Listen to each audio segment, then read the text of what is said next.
Bagaimana ini pengakuan dari komisioner-komisioner KPU provinsi yang mereka didesak dengan intimidasi, ancaman, dan lain sebagainya. Nyelip satu nama.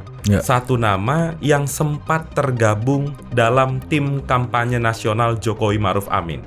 Padahal kita sedang membicarakan soal lembaga yang harus dipastikan independensinya. Misalnya intimidasi, mengancam seorang komisioner KPU, kalau Anda tidak mengikuti instruksi kami, maka jangan harapkan Anda terpilih lagi sebagai komisioner KPU di tahun 2023. Memastikan proses penyelenggaraan pemilu masih tetap on the track Februari 2024.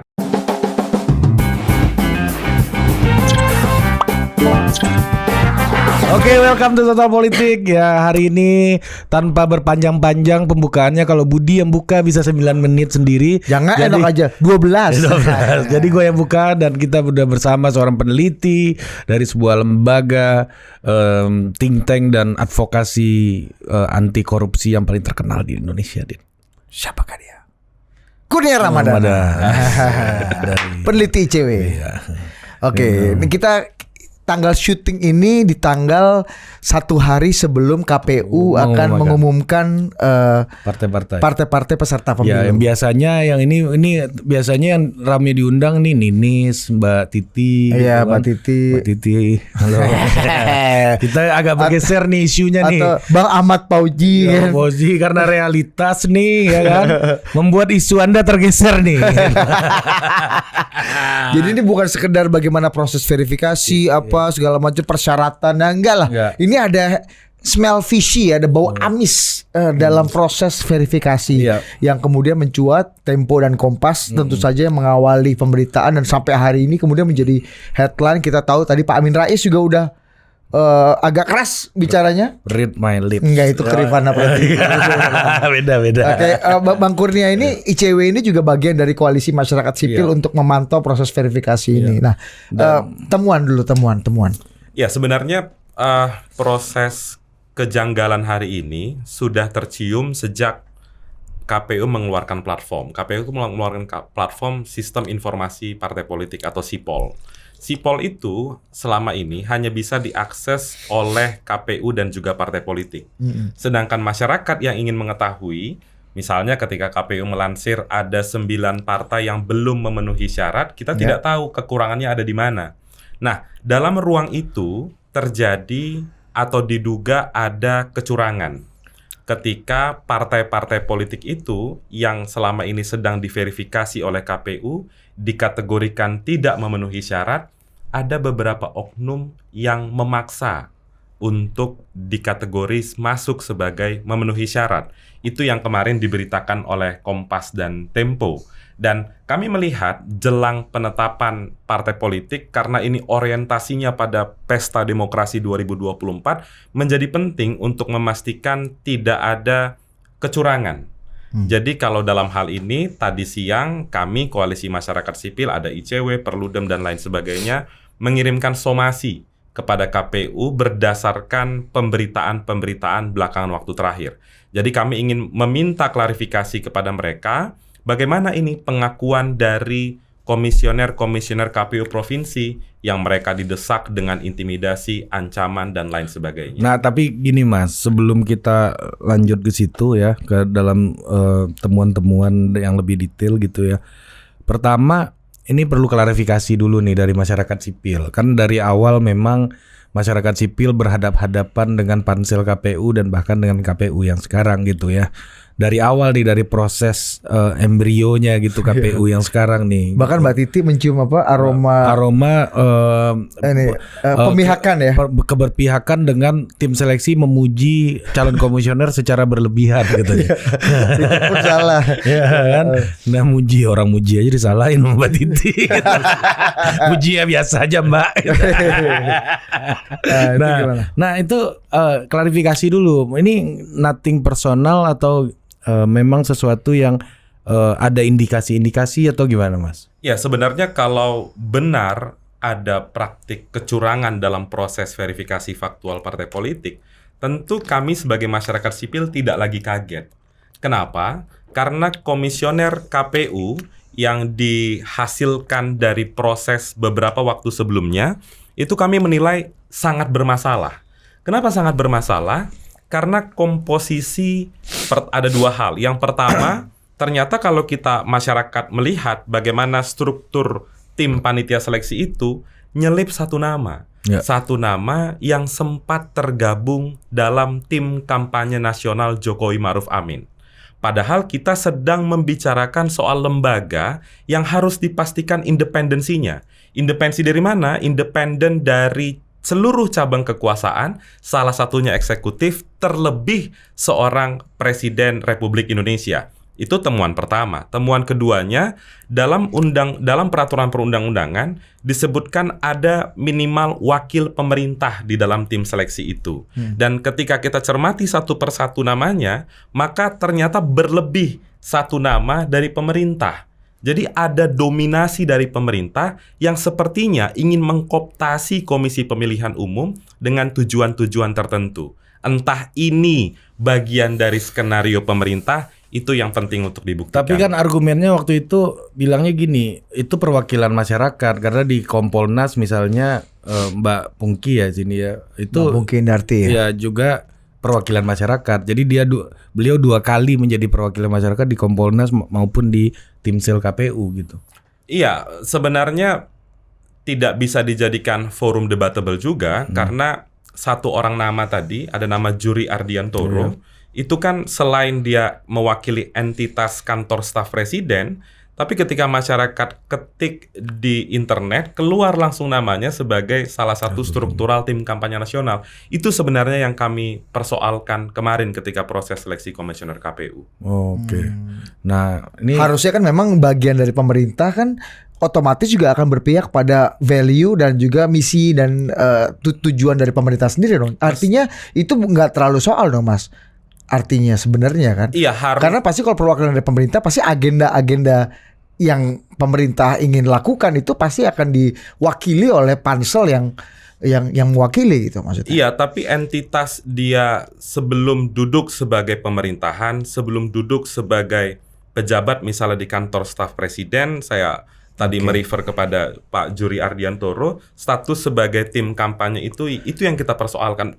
Apa sulitnya bagi pemerintah untuk menunjuk orang-orang yang benar-benar independen dan tidak terkait langsung dengan politik. Berarti masalahnya udah dari awal ya, dari masalahnya hulu. sudah dari hulunya dan proses seleksinya juga kami lihat tidak begitu maksimal. Nah, ini yang kedua nih, pertanyaan publik juga. Kalau misalnya partai-partai yang nggak lolos verifikasi harusnya tapi diloloskan, motifnya apa gitu? Karena gini, yang kemungkinan besar partai yang lolos itu kan partai-partai kecil. Partai-partai yang nggak lolos, ya. Partai nggak lolos itu partai kecil. Partai kecil dan partai baru. Partai baru itu ya dua-dua kan? faktor ya. Harusnya kalau kan yang diverifikasi juga ada partai-partai yang ikut pemilu sebelumnya, tapi nggak lolos parlemen kan. Dan kekuatan besar pasti ada di partai-partai yang udah pasti lolos. Nah, apa kepentingannya nih dengan partai-partai non parlemen dan partai-partai kecil ini, Mas? Iya, analisanya beragam sebenarnya. Bisa kita lihat dari pemberitaan, arah pemberitaan kemana, atau mungkin percakapan masyarakat di media sosial. Namun fokus kita bukan ke sana, tapi pada proses indikasi kecurangannya. Indikasi kecurangannya juga tidak bisa kita persempit misalnya dari persoalan pergantian tidak memenuhi syarat menjadi memenuhi syarat yang dilakukan misalnya oleh komisioner KPU daerah. Bukan itu, tapi diduga ada instruksi secara langsung dari struktural KPU Republik Indonesia kepada komisioner-komisioner KPU daerah. Itu yang menjadi penting agar tidak juga permasalahan ini diatasi dengan pergantian komisioner KPU daerah misalnya, tanpa ada evaluasi terhadap apa yang dilakukan oleh KPU Republik Indonesia. Nah, apa kemungkinan paling buruk kalau KPU-nya mengalami delegitimasi, Mas? Narasinya bisa beragam. Jangan sampai justru narasinya berada pada konteks kelembagaan KPU. Sehingga misalnya menjadi relevan untuk menunda pemilu 2024 dan lain sebagainya. Persoalannya kalau ini benar, maka persoalannya ada pada individu pejabat struktural Komisi Pemilihan Umum. Maka dari itu ada mekanisme pergantian antar waktu yang bisa ditempuh seandainya nanti ada tindakan hukum. Kami berharap ada DKPP di sini untuk bisa proaktif, tidak hanya menunggu laporan. Pemberitaan sudah banyak, mestinya mereka bisa langsung bergerak menelusuri validasi apa yang disampaikan oleh komisioner KPU daerah. Oke, jadi jangan didelegitimasi KPU secara institusi, kelembagaan, tapi person per person aja, oknum per oknum gitu ya. Iya benar. Kalau memang ya oke, nanti tentu saja kita nggak bisa mendahului apakah ini orkestrasi bersama atau memang pemain-pemain parsial aja, dan di sana kan juga dalam setiap verifikasi baik dari level kabupaten kota sampai di level yang atas itu kan Bawaslu juga ikut mendampingi dan memantau kan Mas. Nah artinya kan due diligence-nya dilakukan oleh dua pihak, baik KPU ataupun Bawaslu. Nah ini kenapa bisa sampai menurut Mas Kurnia, apa yang membuat kemudian ada instruksi-instruksi yang tadi menyalahi atau mengganggu proses verifikasi yang tidak semestinya meskipun ada Bawaslu di sana? Ya, setidaknya selama 1 atau 2 pekan terakhir kita juga bisa melihat bagaimana ada keluhan dari Bawaslu karena tidak bisa mengakses proses verifikasi faktual yang tertuang di dalam sipol tersebut. Jadi ada praktik yang mau mengkooptasi soal verifikasi faktual itu terbatas pada KPU saja. Padahal tidak ada hal yang dirahasiakan dalam proses verifikasi faktual. Tentu kita masyarakat tidak berniat untuk mengetahui siapa nih KTP orang yang daftar di partai politik. Betul. Karena itu kan ada undang-undang perlindungan data pribadi hari ini. Tapi yang kita ingin lihat bagaimana progres misalnya secara kuantifikasi dan lain sebagainya. Itu yang diharapkan bisa diakomodir oleh KPU. Dan hari ini, pada saat kita syuting hari ini, 1 hari sebelum penetapan peserta pemilu, itu yang belum dilakukan oleh KPU. Gitu. Oke. Ada ruang gelap ini ya yang nggak bisa dicek gitu. Berarti yang tahu cuma KPU doang. Ya. Benar, yang tahu hanya KPU. Padahal secara undang-undang Bawaslu harusnya bisa mengakses sipol dan segala macam perangkat, dan kalau kita lihat di lapangan kan harusnya didampingi kan. Dalam proses verfak itu kan ada Bawaslu juga ikut mendampingi. Betul, sebenarnya tidak hanya Bawaslu. Kalau kita menggunakan konteks undang-undang keterbukaan informasi publik, masyarakat punya hak untuk mengetahui soal apa yang terjadi dalam proses verifikasi faktual partai politik. Selain dari itu, sebenarnya ini juga berangkat dari asas penyelenggaraan pemilu. Ada isu akuntabilitas, terbuka, transparansi, dan itu sama sekali tidak terlihat dalam hal ini. Apalagi ini baru tahapan awal penyelenggaraan pemilu. Jadi kalau institusi KPU diisi oleh pihak-pihak bermasalah, seandainya proses kecurangan ini terbukti nantinya, maka tentu wajar jika kita pesimis proses penyelenggaraan pemilu ke depan itu mengedepankan nilai-nilai integritas. Oh, ini bisa jadi narasi untuk kalau gitu, kalau kita nggak percaya institusinya, kalau gitu kita pilih lagi sehingga otomatis tahapan-tahapan pemilu juga harus mundur.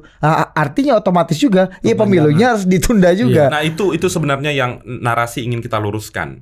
Tadi sudah kita bahas sebenarnya permasalahannya bukan pada kelembagaannya. Kelembagaan KPU itu kalau diisi orang-orang yang berintegritas dan berpijak pada peraturan perundang-undangan tanpa ada motif politik tertentu, pasti penyelenggaraan pemilu akan berjalan sebagaimana kita harapkan. Tapi kontrol dari Bawaslu dan lembaga lainnya itu kenapa nggak jalan, Mas? Ya, kemarin kita membaca pernyataan dari Ketua Bawaslu ya, Pak Rahmat Bagja mengatakan kalau ada laporan berkaitan dengan hal itu, silahkan sampaikan kepada Bawaslu. Nah, itu yang kita ingin sampaikan sebenarnya. Kalau isu ini belum merebak ke seluruh masyarakat, oke, dia bisa bicara seperti itu. Tapi sudah menjadi headline media massa, ada Kompas dan Tempo, hampir seluruh pemberitaan online memberitakan itu, mestinya Bawaslu dan DKPP bisa proaktif melihat permasalahan ini. Ya, jangan menunggu ya berarti. Betul, jangan hanya menunggu. Oke. Nah, terus kalau gitu Mas, ini kan problem legal formalnya ya, yang ya harusnya ada azas transparan gitu, azas keterbukaan gitu ya. Nah, kalau melihat ini berarti memang bagaimana cara membuktikan gitu ya, eksekutif atau salah satu cabang kekuasaan itu offside dalam hal ini gitu. Ikut mempengaruhi independensi KPU. Ini saya bacakan pernyataan Prof Mahfud ya, Menko Polhukam terkait dengan ini. bahwa partai politik yang merasa dicurangi, saya juga tadi sudah mendengar jumpa persnya Pak Amin Rais yang merasa partainya dijegal. Nah saudara, itu sesuai dengan kesepakatan kita bernegara, itu urusan KPU bukan urusan pemerintah. Nah sementara Pak Amin Rais merasa bahwa ada kekuatan besar di belakang KPU yang menginginkan, dalam hal ini partainya beliau ya, Partai Umat, dan tentu saja ada partai-partai kecil lain untuk tidak diloloskan. Gimana Mas Kurnia? Iya, ini kadang-kadang permasalahannya. Eksekutif itu menganggap seluruh persoalan itu tidak bisa diintervensi. Kita bukan bicara soal proses penyelenggaraan pemilu yang diintervensi oleh pemerintah. Tentu hal itu pasti kita tentang. Tapi ketika ada permasalahan yang sangat serius karena diduga melibatkan pejabat struktural Komisi Pemilihan Umum, mestinya pemerintah bisa turut serta untuk melihat dan membenahi, bahkan mendorong agar ada perbaikan, agar KPU juga tidak diisi oleh orang-orang bermasalah. Nah, artinya kan ini udah terlanjur Mas. Artinya orang-orangnya udah terpilih. Ya artinya di mana pemerintah setelah udah terpilih? Kan tadi kan ada invisible hand, bagaimana eksekutif dianggap mungkin diduga ada ini juga. Di mana pemerintah harus bersikap gitu. Ini kan lembaga independen yang tidak boleh disentuh sama sekali oleh eksekutif. Iya, memang harus berjenjang. Maka dari itu kita juga mendorong tadi ya, entitas penyelenggaraan pemilu yang lain selain dari KPU, ada Bawaslu dan DKPP harus bergerak. Sehingga nanti ketika sudah ada putusan, pemerintah juga bisa bergerak untuk segera melakukan mekanisme pergantian antar waktu ketika memang terbukti ada pelanggaran yang sangat serius dari permasalahan verifikasi. Jadi penegakan hukum dan etiknya di internal dan lingkungan lingkup penyelenggara pemilu yang harus solve dulu dong. Iya. Baru kemudian pemerintah taking action ya. Iya, betul. Jadi jangan juga dilemparkan narasi pemerintah tidak bisa campur tangan dan lain-lain begitu. Tapi pemerintah harus bisa memberikan narasi yang tegas kepada masyarakat untuk memastikan KPU ini diisi oleh orang-orang yang berintegritas. Karena sumber permasalahannya seandainya praktik kecurangan itu benar adalah pejabat tinggi KPU yang dihasilkan dari proses dengan keterlibatan pemerintah yang sangat masif. Gitu. Nah, ini udah berarti proksi berarti. Mas Kurnia melihat ini udah by design dari awal ya untuk berpotensi KPU-nya delegitimate gitu. Ya, bisa jadi seperti itu, tapi memang kita tidak bisa masuk langsung pada kecurangan ini hari ini didesain oleh pemerintah, tapi betapa problematiknya komisioner KPU hari ini karena dihasilkan dari proses yang kita rasa didesain oleh pemerintah. Nah, kita kembali ke proses kecurangan ini Mas ya. Lagi-lagi kita mau petakan ya sekarang, kita masuk ke detail ya. Dari temuan-temuan baik yang kita dengar di media massa ataupun temuan-temuan dari teman-teman koalisi masyarakat sipil gitu, apa yang esensial dan yang paling mengolok-olok akal sehat yang terjadi gitu, baik di level pusat ataupun di level daerah gitu? Ada dua hal ya. Yang pertama, kalau kita mengikuti dan di mana bermainnya tuh ada di celah ruang gelapnya itu ada di mana? Kalau kita lihat selama 2 hari terakhir ada banyak pengakuan. Misalnya ketika teman-teman KPU atau penyelenggara daerah itu melakukan verifikasi faktual partai politik, ketika ditemukan ternyata ada 2 atau 3 partai itu tidak memenuhi syarat, ada instruksi dari KPU Republik Indonesia untuk memaksa mereka agar menuliskan memenuhi syarat. Itu indikasi pertama. Kemudian hal yang kedua, itu ada laporannya Mas dari petugas KPUD. Itu sebenarnya langsung disampaikan di koran Tempo kemarin. Di luar dari itu, sebenarnya kami Koalisi Masyarakat Sipil sejak hari Minggu kemarin membuka pos pengaduan. Yang ditujukan kepada siapa? Yang ditujukan kepada 2 entitas. Pertama kepada penyelenggara pemilu daerah atau mungkin masyarakat yang mengetahui ada kecurangan di balik verifikasi faktual partai politik, bisa dikirimkan. Kebetulan sekretariatnya adalah di ICW. Gitu. Peluang ruang gelapnya di mana Mas? Ya, peluang ruang gelapnya adalah ketika ada instruksi itu secara langsung, ada indikasi intimidasi, memanipulasi data misalnya, itu yang menjadi atau kita berujung pada kalimat kecurangan dalam proses penyelenggaraan pemilu hari ini. Dan juga intimidasinya beragam. Misalnya intimidasi mengancam seorang komisioner KPU, kalau Anda tidak mengikuti instruksi kami, maka jangan harapkan Anda terpilih lagi sebagai komisioner KPU di tahun 2023. Karena tahun 2023 ada banyak provinsi yang akan melakukan proses pemilihan komisioner KPU. Itu pertama. Kemudian kedua misalnya pemotongan anggaran KPU daerah. Yang ketiga misalnya kalau ada struktural KPU daerah yang balelo, maka ada potensi mereka untuk dirotasi di birokrasi KPU. Nah, tentu kita bisa memahami bagaimana psikologis dari penyelenggara pemilu ketika ancamannya sangat masif seperti itu. Maka dari itu kami juga mendorong ketika ada saksi-saksi yang bersuara di pemberitaan, harusnya ada mekanisme perlindungan yang bisa dijamin oleh, misalnya saya sebut, Lembaga Perlindungan Saksi dan Korban. Nah, untuk menjamin lagi-lagi nih whistleblower nih kan akan ada, mudah-mudahan kita menemukan whistleblower kecil yang akan membuka suara gitu kan. Nah, seharusnya bagaimana proses mekanismenya secara publik dan secara institusi, kemudian apa yang kira-kira bisa kita lakukan bersama, terutama institusi penyelenggara pemilu juga atau negara untuk menjamin mereka ini bisa bersuara gitu, Mas? Yang pertama, tadi siang ketika kami sampaikan surat somasi tersebut, somasi itu dikirimkan oleh tim hukum yang mana sudah ada pelapornya. Ada beberapa struktural KPU daerah yang menitipkan agar mensomasi KPU melalui tim hukum. Itu pertama. Kemudian yang kedua, ketika sudah ada pemberitaan, ada intimidasi dan lain sebagainya, mestinya LPSK tidak menunggu laporan, tapi bisa proaktif untuk melihat lebih lanjut daerah-daerah mana saja yang diduga benar ada intimidasi-intimidasi tersebut. Karena tidak main-main, ini kalau melihat sejumlah arah pemberitaan ada kekuatan besar berkaitan dengan 2024, tentu psikologis para penyelenggara pemilu daerah pasti khawatir ya, pasti takut ketika dihadapkan dengan isu besar ini. Gitu. Mengerikan banget ya. Iya. Lalu apa ya proses pembuktiannya hanya di DKPP dan Bawaslu? Nah, dalam proses sementara ini ya, kalau ini kan fakta-fakta pengakuan-pengakuan udah terjadi. Tentu saja ICW nggak bisa menindak. Kepolisian pun bisa menindak nggak? Institusi apa yang bisa menindak, memproses aduan-aduan ini? Kalau ini secara perundangan. Kalau ini hanya bersumber dari permasalahan etik, tentu ranahnya adalah DKPP. Tapi kalau ada unsur tindak pidana, misalnya kita berandai-andai, ada sebuah partai politik yang menginginkan untuk partai politiknya lolos dari tidak memenuhi syarat menjadi memenuhi syarat dengan cara memberikan suap misalnya ke penyelenggara pemilu. Dan kalau itu terjadi karena berdasarkan regulasi komisioner KPU itu tergolong sebagai penyelenggara negara, maka semua penegak hukum bisa masuk termasuk Komisi Pemberantasan Korupsi. Jadi ada banyak skenarionya, salah satunya tadi kemungkinan terjadi tindak pidana korupsi di luar dari proses etik. Misalnya kalau tadi kata Mas Kurnia, mudah-mudahan ini tidak secara institusi, tapi parsial aja, oknum per oknum aja.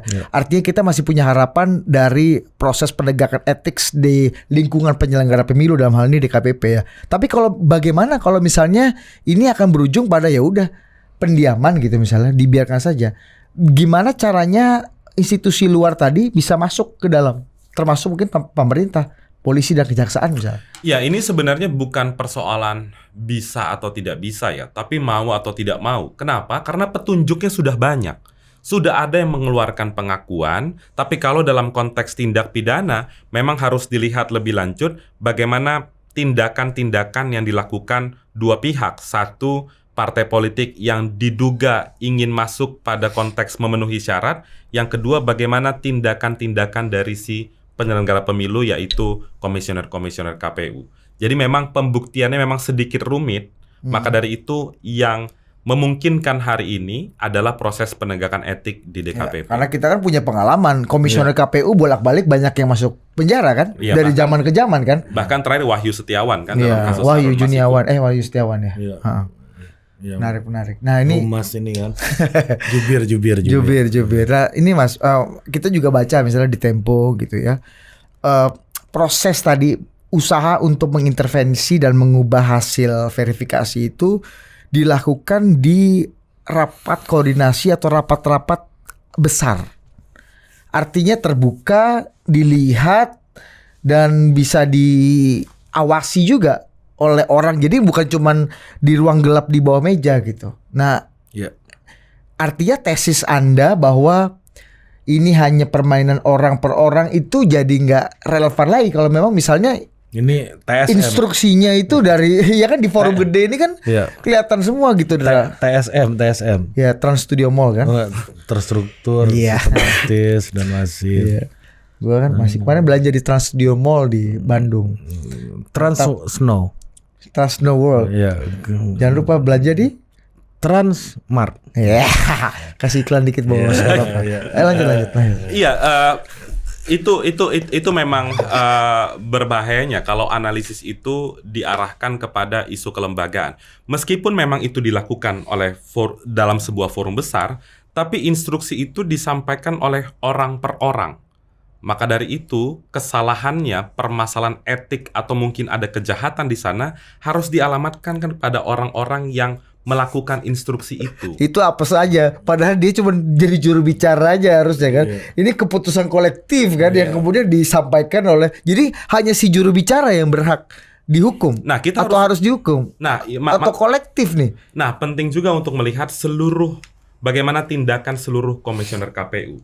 Atau mungkin ada misalnya ya dari 7 atau 9 komisioner KPU, 7 misalnya menyetujui langkah ini, 2 ini diam atau mendiamkan permasalahan ini. Saya rasa itu juga harus ditindak oleh penegakan etik DKPP. Ini praktek ini baru sekali ini atau sebelum-sebelumnya juga kayak gini, Mas? Misalnya kan kayak gini, kita tahu bahwa sistem kepartaian kita, registrasi partai kita itu kan salah satu yang paling rumit di dunia gitu.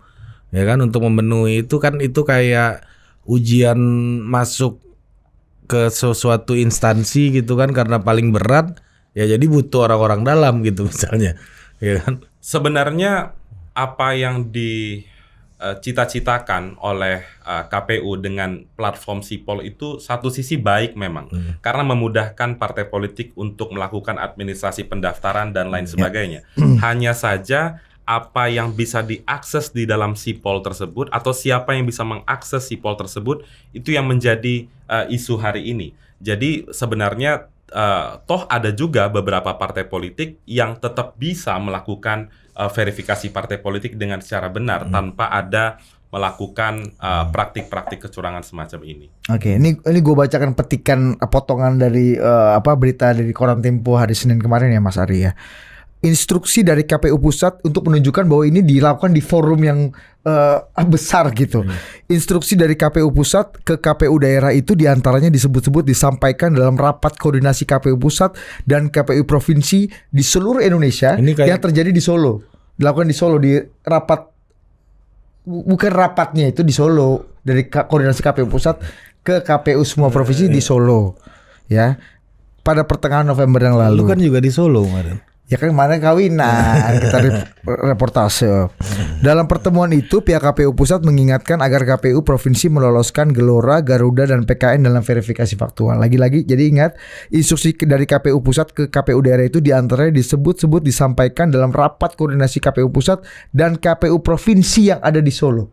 Jadi dalam rapat besar gitu Mas. Ini kalau dari Koran Tempo ya, sejumlah sumber Tempo di KPU menyebutkan sebelum pertemuan di Solo, pihak KPU Pusat juga sudah meminta KPU daerah tidak mempersulit proses verifikasi faktual ketiga partai itu.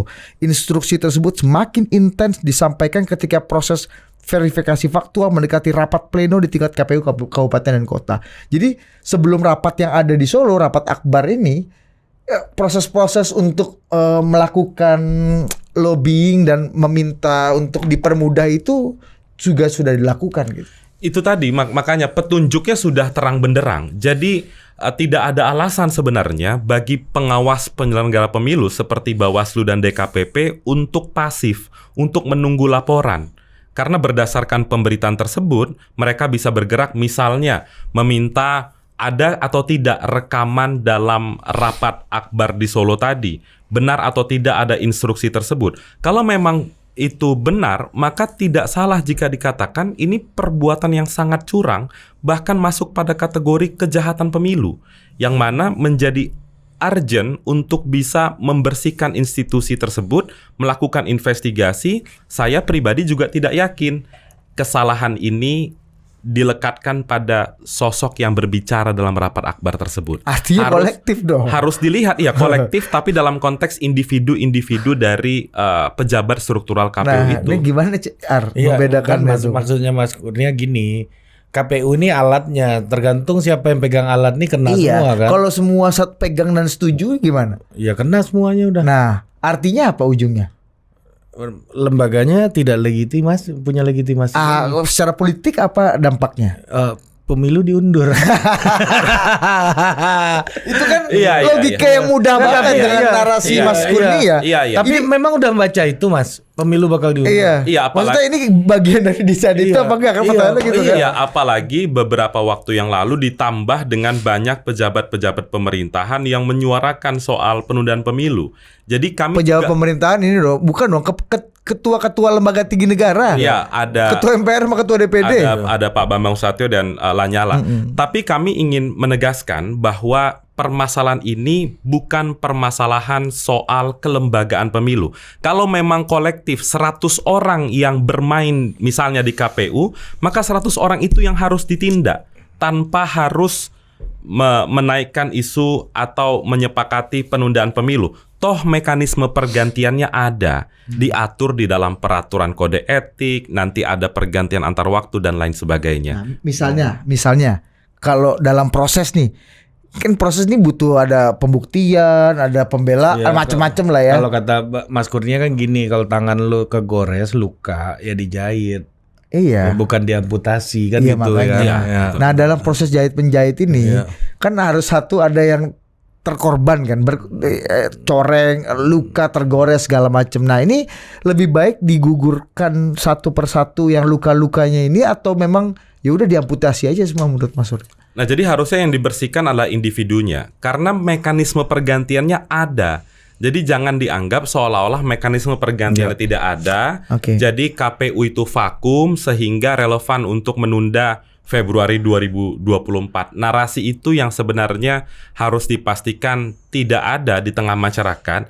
Kenapa ini penting? Karena kalau kita melihat di media sosial sudah ada tuh beberapa tagar-tagar yang mengkaitkan isu hari ini dengan penundaan pemilu. Itu yang harus dilawan narasi-narasi. Kecuali kalau kolektif ini kayak lima-limanya kolektif gitu. Betul. Iya kan? Iya. Ini kayak anggota DPR yang ada yang korupsi, Bos. Iya kayak bukan lembaganya yang di. Tapi jangan lupa kayak DPRD Kota Malang kan? Kabupaten Malang apa Kota Malang tuh yang kota rombongan. Harus ya kan? Cuma 3 atau 4 yang tapi kan mungkin terjadi lembaga legislatif itu tetap bekerja sebagai sebuah lembaga legislatif. Itu yang kita harapkan cuma ya bukan berarti karena DPR-nya ada yang korup maka pemerintah nggak harus diawasi oleh lembaga legislatif gitu ya. Nah, kita coba ini aja simulasi aja. Kalau misalnya 1 atau 2 oknum yang terjerat gitu, apa yang akan terjadi? Bagaimana proses hukumnya?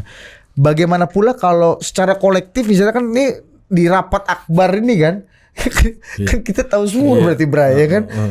Itu apa yang terjadi? Itu sangat gampang tempo untuk dapat narsum tuh sangat gampang tuh. Iya, satu ruangan rapat akbar ini kan.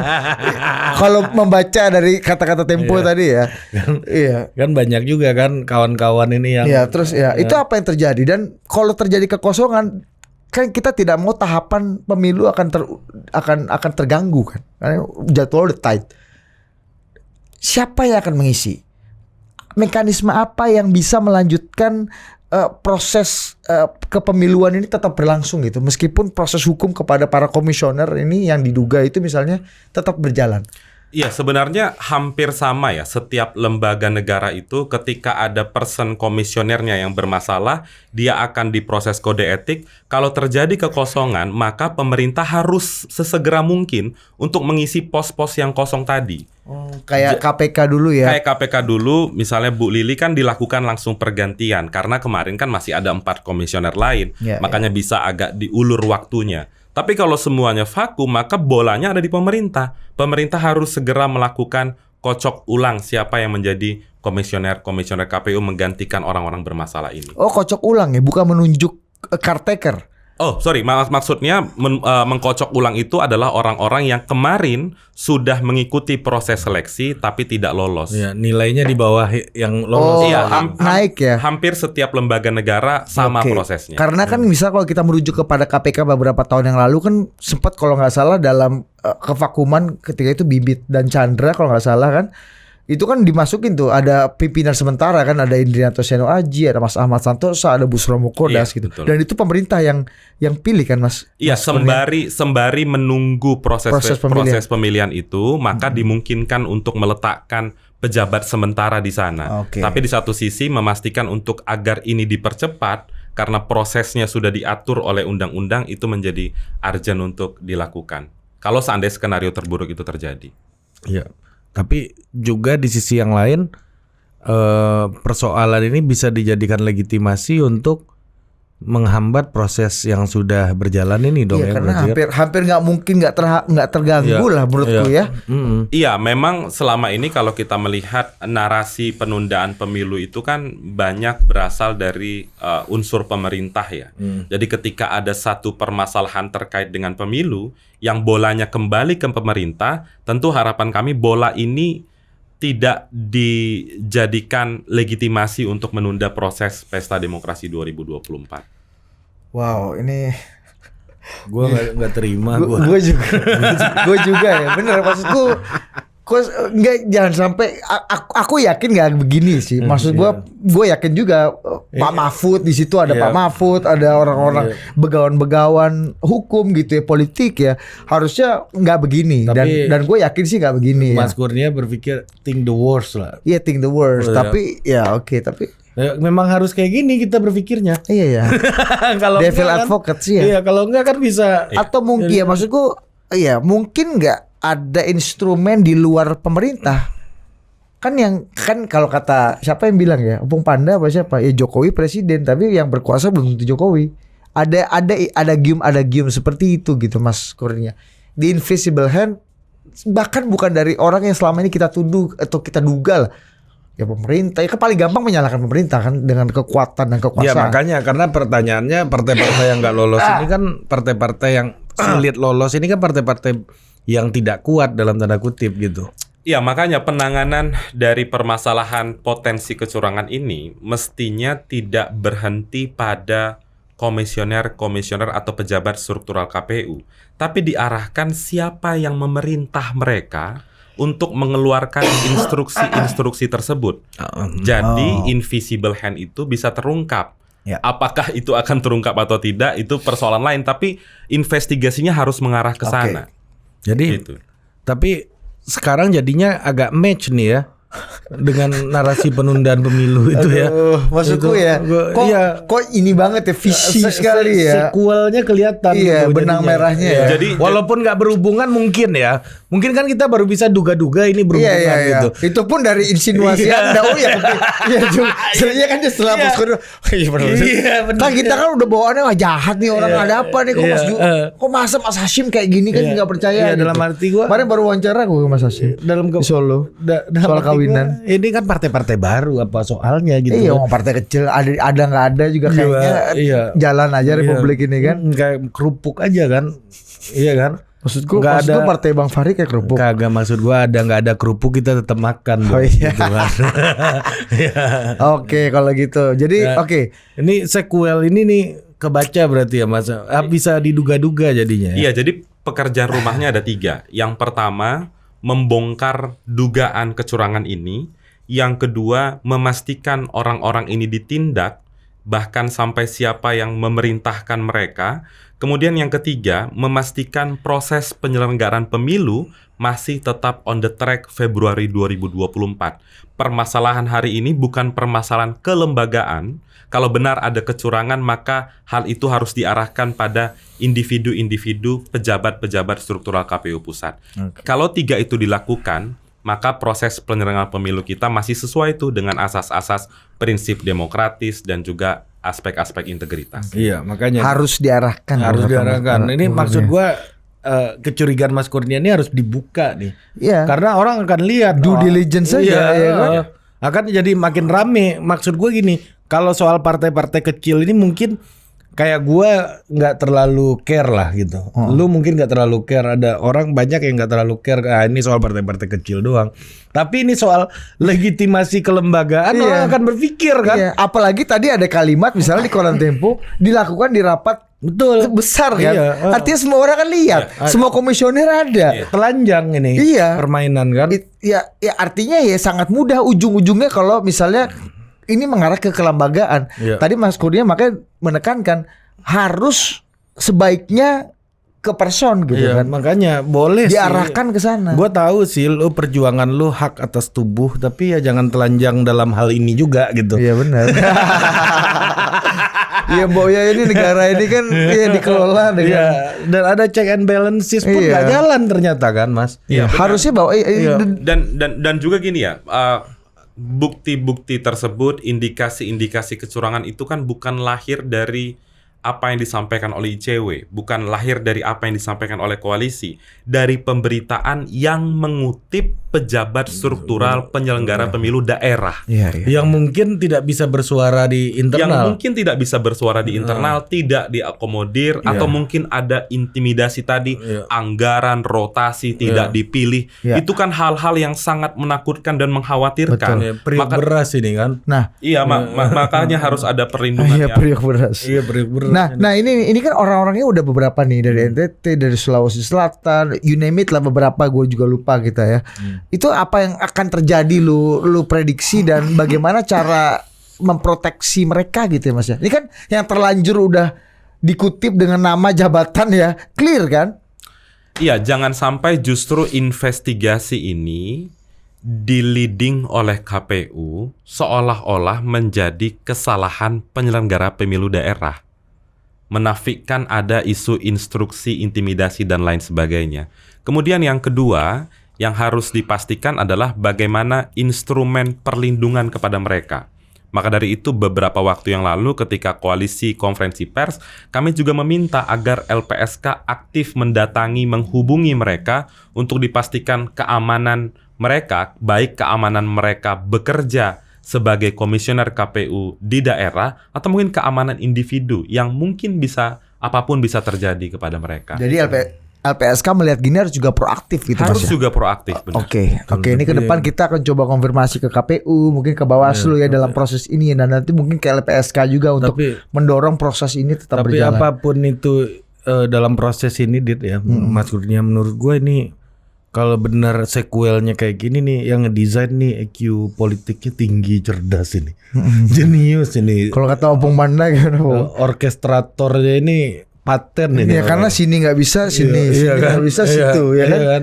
Jago ini. Iya, artinya ya oke lah.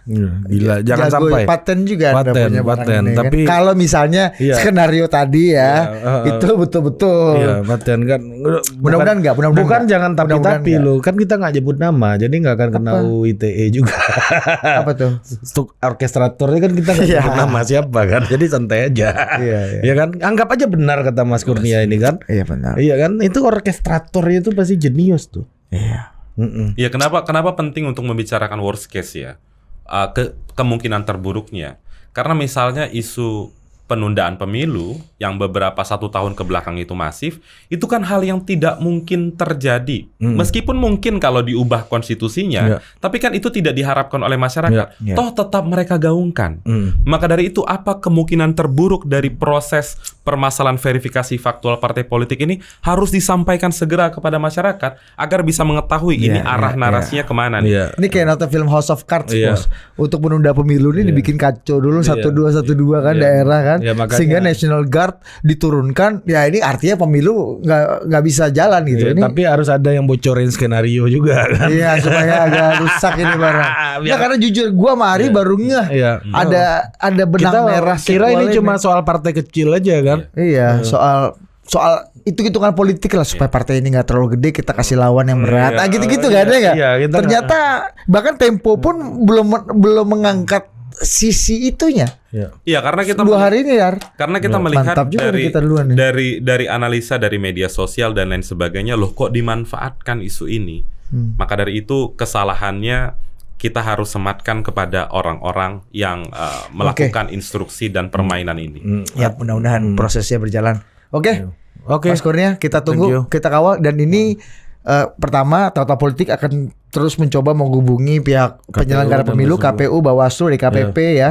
Termasuk nanti kami juga coba LPSK untuk kami minta Dan konfirmasi. terus terang bagi kami, lu boleh bilang kita cebong, kadrun segala macam, serah. Ya. Bagi kita ini hal ideologis. Ya, pemilu Bahwa- harus tetap berlangsung. Ya, bahwa sebuah negara itu demokratis itu diukur dari pemilu yang reguler. Exactly. Beda sehari aja itu udah nggak reguler. Harto aja pemilu tetap reguler, Bos, meskipun Pak itu Harto, woi. Iya. Sampai jumpa di tonton.